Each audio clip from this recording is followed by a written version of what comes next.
used to love feeling scared, but after what I've seen, I'm just permanently numb. My friends and I often played a self-scaring game where we'd visit reportedly haunted locations at night, take pictures, move around in the dark, and try to embrace fear as deeply as possible. It was our way of getting an adrenaline rush.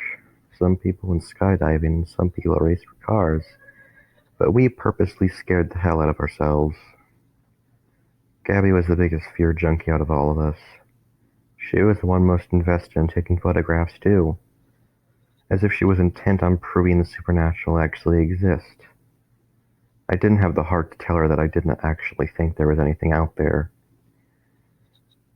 We'd been to century-old hospitals where tuberculosis patients had died en masse. We'd stayed the night in horrible prisons with the lights off. We'd even gone up to a spot in the woods where it was rumored a mass murder had taken place in the 1800s. Through all that, we'd never once seen anything out of the ordinary. It'd always been fun, though. So when the dealer at a college party offered me something new, I immediately thought of Gabby. She scoffed when I showed her the little circular dark blue pills. Remy? What the hell is Remy? Is it like Molly? No, I said, looking around the party to make sure nobody was watching us. It's new. My guy says it puts you in REM dream state while still awake. That's why it's called Remy. Her wariness faded as she realized the implications. Is it safe? I grinned. I knew I had her interest. As safe as dreaming. She grabbed her friend Kurt. We were out the door without even saying goodbye to anyone else at the party. Practically salivating over the prospect of this new adventure, she rhetorically asked, "What's the scariest place around here?" Kurt, the most reluctant of our trio, shook his head. "If we're doing this Remy stuff, can we first try it somewhere normal? I don't want to freak out and get hurt or trapped or something." I nodded diplomatically. Fine, Gabby sighed. She looked up and down the orange-lit street, taking stock of the random, scattered college kids on their way to and fro in the chilly night. How about here? Here? Kurt asked. Like in public? I didn't see anybody acting crazy. Before we could all agree, she took one of the several I'd given her and downed it. Here goes nothing. Shrugging at Kurt, I took one too, and he joined in with trepidation. Nothing happened at first, and of course I'd forgotten how long it would take to kick in. Should we walk? Let's go get some sodas at the get-go, Gabby suggested. Nothing about her sentence felt odd. Something about her sentence felt a little odd. Was it already starting to have an effect? I walked alongside my two friends, studying the orange street lamps overhead and passerby in the distance. That was the curious thing about dreams. You can never quite tell when they began. You are simply and suddenly there. Psst! I turned and saw a thin blonde girl standing in a nearby yard. She waved me over. Hey! What's up? I asked. Behind me, Kurt and Gabby turned to look at her too. The more I looked at her, the more detail seemed to become clear. Gray bottoms, a sweatshirt, a gaunt face. Wait, what? She shivered despite her warm clothes and asked, "You got anything I can eat? Anything at all?" She shrugged, and I looked at Kurt, who shrugged and threw an Altoid from his pocket. She caught it, gulped it down without chewing, and sighed happily and vanished. I'm pretty sure all three of us screamed at the exact same time, more out of shock than fear. That triple scream seamlessly became laughter as we realized that the Remy was working. We'd all just dreamed a girl standing in a yard. Kurt's Altoid sat in the grass, a tiny white speck in a dark glimmering emerald. But I was still awake and smart enough to realize that we'd all seen the same thing. Did this drug also cause people to share the same waking dream? Or were we creating some false participatory memory? It was impossible to know, and our analytical abilities were deteriorating as the steps in ramshackle undergraduate houses around us took on surreal qualities. Waking dreaming was its own class of crazy. With far more awareness than usual, I was able to see how my stream of consciousness constantly shaped and remodeled everything around me. A house ahead grew taller, reminding me vaguely of an ancient Greek pyramid. It morphed into a weathered ancient Greek temple, reminding me of history and old things. It became a ruin, and then a house for medieval peasants, and then a booth from the Renaissance fair. Only once I drew close enough to really focus did it stop changing and return to normal. Dreams operate on the edge of consciousness, and direct concentration could dispel them. This is just cool, Gabby said, looking around with wonder. Her smile turned into an evil grin. Not scary. Not yet, at least. She began walking faster. We kept up with her, and Kurt asked, "Where are we going?" "There's an abandoned house 2 blocks over. Let's break in and see how scared we can get." That definitely sounded like a plan. Traversing a maze-like landscape of sidewalks, asphalts, cars, and houses that kept constantly changing in shape, meaning, and scope, we nevertheless made decent progress straight towards our destination. We were still awake after all, and there was always a narrow tube of reality whenever I decided to focus my eyes and awareness. We kept a lookout while Gabby bashed in a low rectangular basement window with a rock. We carefully slipped in one by one. It was only after I stood and looked around the dark, musty basement by dull and direct light that I realized I hadn't thought to look at the house's exterior. I'd been too caught up in the shifting dreamscape to get a sense of what kind of building we were climbing into. The basement itself didn't look too strange. The gray dirt floor ran uniformly around the cramped space, and we investigated nooks and crannies along the stone foundations for a time by the light of our phones. "Look," Gabby said excitedly. She pointed her finger to a skull partially buried in the gray dirt. Kurt laughed and poked it. "It looks so real." Under our collective gazes, it turned into a half-buried teapot. Aww. Gabby looked positively hungry for more. "Let's go upstairs." The creaking wood under our feet was oddly dark, and I put my phone light close, trying to figure out why. But the shades and animation style of the steps kept changing, as if I was watching a movie, and then a cartoon, and then a sketch, and then a comic. I fought down a wave of nausea and looked away, hoping this trip wasn't about to turn bad. I froze at the top of the stairs. "Oh, sorry." Four people stood within, a woman at the sink, a man at the fridge, and 2 kids sitting at the kitchen table. They all stood unmoving and stared at the 3 of us blankly, likely too shocked to react. Kurt held up his hands. "Oh my God, wrong house." Gabby stood between us, also warily still. I expected the father to call the cops, or the kids to scream, or the mother to angrily shoo us out of the house, but none of them moved. As always, Gabby was the first to suspect that something was wrong. She stepped to the side, at first just once, but then twice, and a third time. The family of 4 turned their heads and gazes to follow her, but none of them spoke a word or otherwise moved. "What the hell is this?" Kurt asked, gripping my upper arm tightly. The mother turned her gaze on him, her expression still blank. "Don't swear," I whispered to him, keeping my eyes on the family while I slowly followed Gabby. "There are children present." I didn't care where we were going, only that we were going somewhere else. As such, we were halfway up the next oddly darkened steps before I realized that we were not heading for some sort of split-level exit. I hissed, "Gabby, we can't go upstairs. The people here." She hissed. She turned and looked back at me. "Are what?" she whispered. "This place burned down 2 months ago." I kept looking at her, but my thoughts went to the dark stairs and walls. They were blackened.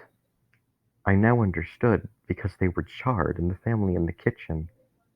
Kurt's grip on my arm became painful. "What the hell's going on? Why am I dreaming of a family that died here?" He looked up at both of us fiercely. "I didn't know about any dead family beforehand." "It's the dream state," Gabby said with visible excitement. "We must be seeing things outside of our normal perception." She turned and made a move down the second-floor hallway. I caught her arm, and for a moment all of us were physically connected. "Gab, if that's true, it's time to go home.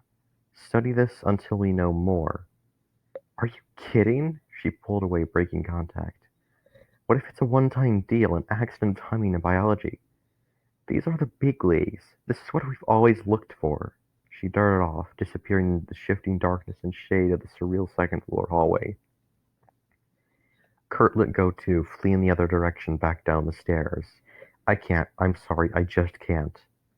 Torn and suddenly alone, I watched Kurt swing around the charred banister pole at the bottom of the stairs and run out of sight.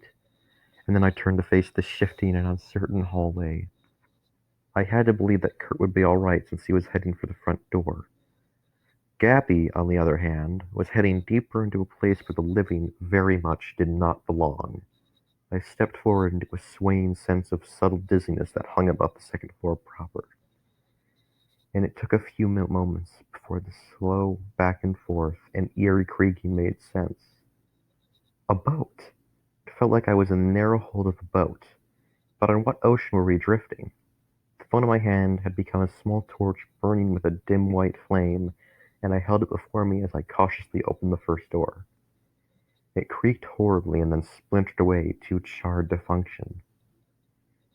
A low rumble echoed through the hallway, and I slipped within the burnt room, feeling like I just barely avoided some sort of gaze or awareness coming around a distant corner. I leaned back against the wall, breathing hard but quietly, telling myself that it was just a dream, and one that I'd had often for that matter. Throughout much of my life and dreams, I'd fled that unhallowed awareness just around the corner, always diving for safety before it learned of my existence. But now, it was here. My breathing stilled as I finally cast my sight around the room. Dolls! God, why dolls? A good 40-odd eerie little dolls with charred faces set littered around the faded pink room in various pieces, their eyes fixated on me from every angle. I stared, my pulse growing to a roar in my head until I finally forced myself to breathe again. But they all seemed too damaged by the fire to move. And then beyond them, a soot-stained window that showed out only onto dark emerald fog. The subtle motion of our surreal ship became prominent in my limbs again, and I inched my way around the room to stare through those darkened planes. Limitless black waters roiled just at about the height of the first floor ceiling. So it was just the second floor above, and above that were partially in another world. Then I ducked down beneath the bed, hiding among the glaring broken dolls, as the awareness in the hallway brushed past. It paused on a broken door and perhaps even gazed in with some monstrous eye, but I dared not look. Satisfied that the room was empty, whatever it was there finally moved on. I gave it a good long minute before I climbed back on my feet and crept out into the hallway. Where had it gone? The way back, the stairs down, were gone, replaced by a window onto green fog and dark waters. No matter. Gabby was in the other direction. I knew her well enough to skip the rest of the doors on the second floor. She would be heading straight for the attic. It was about that moment, staring at the slightly open door to another set of upward stairs, that I began to feel more clear-headed. Looking back, I saw two images, one fading and one growing stronger. The horrible otherworldly hold I had crept down, and a gaping burnt shell of a house with no solid second floor to speak of. I stood on an overhanging ledge of charred wood which was physically unreachable from the stairs in the distance. Implicitly, I understood, in that moment, that I was not just dreaming. The dream state had actually let us tread into something deeper, some dark blister on reality that had bubbled and festered into its own little nightmare. And in the real world, the attic door was closed and locked. God damn it, Gabby, I muttered, not that there was a choice, considering that I had no normal way down from my high and unstable location. I took another of the little circular blue pills from my pocket and swallowed it. I waited, breathless. The swaying and creaking returned rather quickly, and I began to lose sight of the real. Near my hand, the attic door was both closed and open, both closed and open. both closed and open, and then just open. Set loose like a runner at the start line, I pulled it the rest of the way and sprinted up the steps, scared by how long I'd left Gabby on her own. My white torch snuffed out as I moved straight up into her horizontal ceiling of absolute darkness that hovered level with the top of the attic stairs. I crouched to avoid nails that might be sticking down from the roof. The expansive space ran cool with drafts from the ocean air outside, and I used those drafts to inch along through the void. I felt melted plastic, soot, and charred wood with my fingers as I moved. This was still the burned out attic. So why was it so impossibly dark? Gabby's whisper came from somewhere out in the abyss. He's here. I'd found her. Mostly. Who? I whispered back. The older brother who set the fire. I froze in the dark, taking in the meaning. Was he? She shrieked suddenly, and then I heard wood creak and motion erupt from somewhere ahead and to my right. Crawling forward and grimacing for fear of nails, I sought out the noises of struggle and managed to grasp her flailing hand. She knew it was me immediately and pulled hard to escape something and crawl past me. I was too slow. Painfully hot fingers that held the texture of overcooked hot dogs gripped my ankle, and my kicks did no damage to whatever my shoes were striking. A horrific stench hit my nose, barely perceiving a charred corpse climbing on top of me. Grappling with the nightmarish arsonist, I fought with dreamlike strength. That is to say, none. For every hit felt like I was doing nothing at all. My efforts to fight back held no impact. The idea came to me in a flash out of my own fears. Instead of fighting off the unseen horror, I gripped his front and side and stood up as fast as I could. He groaned, gurgled, and convulsed, and foul-smelling goo hit my face from above. I didn't need to see him to know what he'd done. Letting go, I moved away, free to leave now that he was pinned to the roof by dozens of jutting nails that had to be several inches long each. Don't, he choked out, audibly distraught. Don't leave me here. Don't let it have me. Forgive me. Let me go. We're almost there. Please, you have no idea. I ignored him. Gabby found my hand in the dark, and we crawled our way to some sort of exit. But it was not the stairs back down. We emerged through a small hatch onto the deck of the nightmare ship proper. Here, the green fog was thickest, lit only by a spectral glow from an unseen moon. Above us, a wooden platform rose to a crest, and on that platform, a figure in silhouette stood at the wheel. That silhouette's head and shoulders shifted as it slowly turned to look at us, and I found myself unable to move at all, no matter how hard I tried. The effort only produced a subtle dark blue static along the outlines of my limbs. We remained on our hands and knees. Two dark red points, like zero-dimensional rubies with endless depth, studied us for a moment. Were we going to die? Was it going to kill us? Who was what? Who or what was it?